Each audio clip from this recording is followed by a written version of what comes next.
Hey y'all, I'm Bailey and this is Emma. Get ready to talk about the Florida Tulane game. It's officially bowl season, Emma. I know, I'm excited. It's kind of not the same anymore because of the playoffs, and people already entering the transfer portal, people already declaring for the draft, sitting out of bowl games. It's not like it used to be, but it's the new normal. So we're gonna get used to it and we're gonna still enjoy it because it's more football. Facts. Very, very true.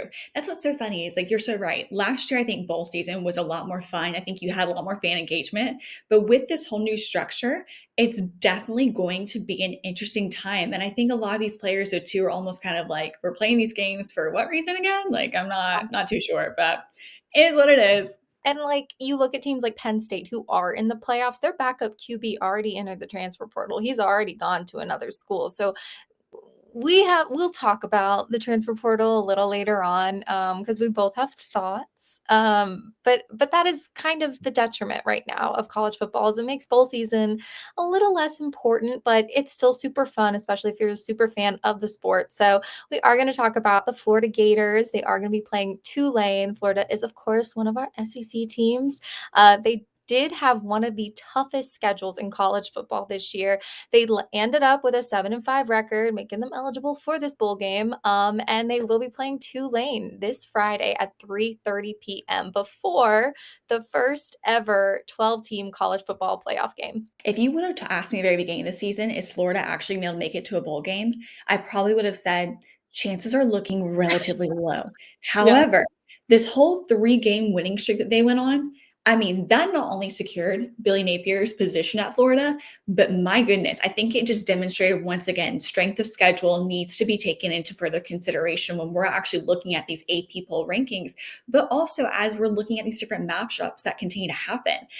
Florida's schedule was gnarly. And the fact that they're actually here getting ready to play against the Green Wave is pretty impressive at the end of the day. It is. And you do look at their schedule. It is one of the hardest in all of college football this year. But I also look at kind of the QB situation that happened early this year. Obviously, Graham Mertz started the season as QB1. He did suffer an injury in the opening game, making him a little uncertain moving forward, which gave DJ Lagway an opportunity to step up in week two. They did rotate between the two quarterbacks early this season, but Lagway's performance improved each and every game. And after the Tennessee game, Lagway became the unquestioned starter due to necessity rather than design. And some people are wondering, even Tulane's head coach, if Lagway would have been the starter from day one, could this team have grown with him? And yes, maybe they dropped that first Miami game, maybe they dropped the Texas A&M game, but maybe they would have beat Tennessee, maybe they would have beat Georgia or Texas and become this two-loss team or a three-loss team that could have contended for those playoffs. So was Lagway the answer all along? We'll never know, but we might next year. And you're right. I mean, we're never unfortunately going to know what the answer would have been had they gone with this freshman QB. But it is definitely, I think, exciting to look at where Florida's heading for the future. You had that Tim Tebow dynasty back in the 2000s, and that was such a cool and critical time of being a Florida Gator fan that they really are due for a powerhouse team. And I think we're all excited to see how it's going to shape up next year. But with this whole Tulane game, I mean, Tulane's kind of been this really interesting team to have watched over the last 3 years, especially. They've been almost like a silent underdog that actually enters the bowl season, I guess, probably for the first time about 2 years ago. And it's been so interesting just to watch them as they continue to develop as a team. But with this whole transfer portal, I mean, their QB just entered into it. And so he will not be playing in this Gasparilla Bowl. I mean, stacking up these two different teams, are we predicting a Florida win or are we predicting a roll wave win? I think especially because they lost their QB1, we will be taking Florida, or at least I'm taking Florida here. They are entering as a 13.5 point favorite. And Tulane is coming off that disappointing loss in the AAC title game. And again, like you said, the transfer portal is running amok. We are losing key players to these teams before games have even been played, before the season is even done. And I think that's really going to hurt Tulane in this game. That's definitely, I think, one of the things that makes bowl season so interesting is that you do see the teams that are coming together for senses of camaraderie versus those that are walking into different games defeated. there's been many a game. I mean, we've talked about this on the show before, but it's like I went to UA, you went to UA, and how many times have we seen bowl games where we've seen players walk out of it just simply going into it really defeated and coming out with this with a loss. So it's especially now with these whole AP poll and everything else and all these new way the playoffs working. It's the attitude behind this season is something I'm looking forward to actually seeing.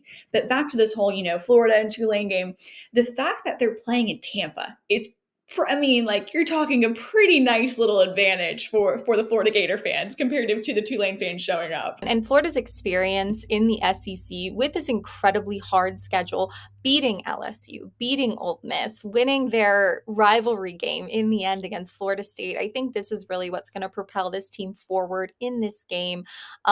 They've had such a hard season, and when you play these hard games, experience is everything. And any skill that you're in and any job you're in, is experience is what's going to get you forward. And the experience that not only DJ Lagway has had, but this whole team has had, is really going to help them in this game. So I really do think that they're going to pull out a big win here for the SEC.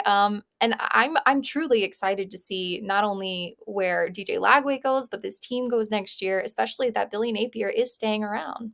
It's definitely going to be a fun game to watch because I don't think we're really going to be looking at this of like a win or loss.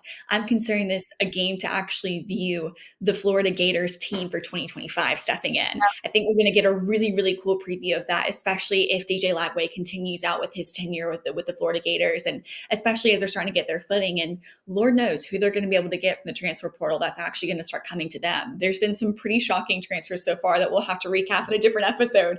But Jess, you don't ever know. It's kind of like the wild, wild west. But this game, though, is going to be a first fun one to kick off to see some SEC players really make us proud. Exactly. And I remember watching the Tennessee bowl game last year. We first got to see Nico Iamaleava really show what he has, and he dominated that game. And so I feel like this is going to be kind of a dominating win for DJ Lagway, and it's really going to show us what the future can be at Florida. And I think the future is very bright at Florida moving into 2025. We'll always have to see who they lose and who they bring in, because this is a crazy world we're living in right now with the transfer portal. But I think the future is bright at Florida, and college football is better when these teams that have a historic past are good and competitive and everything. So I'm excited to see how they perform in this bowl game. I'm excited to see where they go through 2025. Of course, we'll be following them along their journey all the way. But I am excited to see this game, see the next generation of this team. I know they say they have a 13.5 point lead, but if you had to predict the scoring outcome of this particular game, what are we thinking? Where are our Gators sitting at? Oh gosh. I'm saying they're going to score at least somewhere in the 30s. So maybe let's do like a 35-14. We'll give them two touchdowns. Ooh, Yeah, I think it's going to be a big win for them. let's go. Well, we're believing for it for sure. There's so many more games that we have up ahead to preview, especially with we've got these SEC teams that are going to be competing for that national championship. Georgia, Tennessee, and Texas. We're excited to see the outcome of those, and also looking forward to recapping some more bowl games after they happen, of course, for seeing Bama and South Carolina and Ole Miss really go into these different times after missing out on that top 12 spot. So stay tuned for more, guys. Be sure to like, follow, and subscribe at Sassy Stuff Show.